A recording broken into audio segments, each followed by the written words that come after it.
جیسے ایک طالب علم نے پرچہ حل کیا, سائنس کا پیپر تھا, استاذ نے سوال پوچھا کہ ثابت کرو کہ دنیا گول ہے. اب بہت طریقوں سے ثابت ہوتا ہے کہ یار سورج مشرق سے نکل کے دوبارہ مشرق میں آ جاتا ہے, اس کا مطلب کیا ہے, بہت سارے طریقے ہیں نا, اس سے پتہ چل رہا ہے یار کچھ ہے, گول ہی لگ رہی ہے اس سے تو, ٹھیک ہے نا. سمندر پہ جب ہم دیکھتے ہیں تو تھوڑا سا ایسی کرو نظر آتی ہے, جہاز سے بھی, تو بہت سارے طریقے, اس کو آتا کچھ تھا نہیں. تو اس نے جواب لکھا کہ چشمہ لگا کے دیکھو تو بھی زمین گول ہے, چشمہ اتار کے دیکھو تب بھی زمین گول ہے. کیونکہ بعض ایگزام جو ممتحن ہے نا وہ بالش کے حساب سے نمبر دیتے ہیں. ہم جب اسکول میں پڑھتے تھے یہ مشہور تھا, نہیں آتا تو وہ بالش کے حساب سے کہ لکھا کتنا ہے اس نے, ایک بالش کے 50 نمبر, 2 بالش کے, تو وہ پڑھتے ہی نہیں, ان کو آتا بھی نہیں. اور یہ سچی مچی کا واقعہ ہے.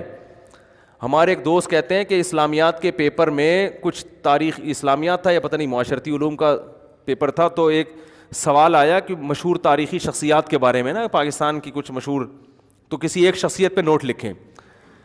کہہ رہے ہیں مجھے کوئی شخصیت ہوئی پتہ نہیں تھی, میں نے اپنے ابا کا نام ڈال دیا مولوی تمیز الدین, ان کے ابا کا نام تھا تمیز الدین.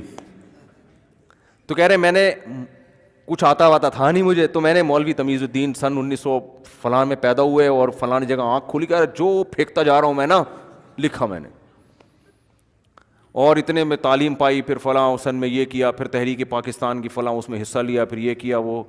کہہ رہے پورے نمبر ملے ہیں مجھے, کیونکہ جو پیپر چیک کرنے والا تھا نا وہ سوچ رہا تھا یار یہ کوئی ہم سے بھی بڑا فنٹر ہے,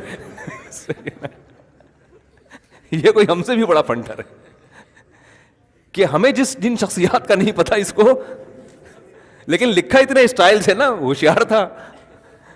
تو وہ پتہ ہی وہ اس کا جس کے ساتھ یہ واقعہ ہوا نا, اس نے مجھے خود بتایا کہ میں اپنے ابا کا مولانا بھی خود ہی لگا دیا اس نے.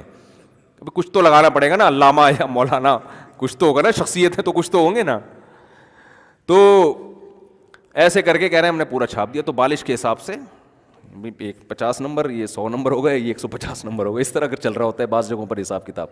تو خیر, تو کیا بات کر رہا تھا یار میں, کدھر سے کدھر آ گئی.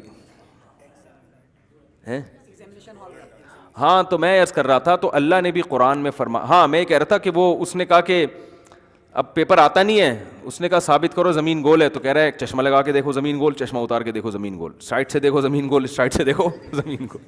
اس کا خیال تھا کہ بالش کے حساب سے نمبر ملیں گے. تو اتنا مختلف طریقوں سے اس نے زمین کا گول ہونا ثابت کیا. تو وہ ٹیچر جو پیپر چیک کر رہا تھا وہ بڑا ہوشیار تھا, اس نے اس پہ جو اس کے ریمارکس تھے نا وہ یہ تھے کہ چشمہ لگا کے دیکھو تو بھی نمبر گول ہے, چشمہ اتار کے دیکھو تو بھی نمبر گول ہے, سائڈ سے دیکھو تو بھی نمبر گول, اس سائڈ سے دیکھو 0, پورے 0 نمبر ملے, ٹھیک ہے نا.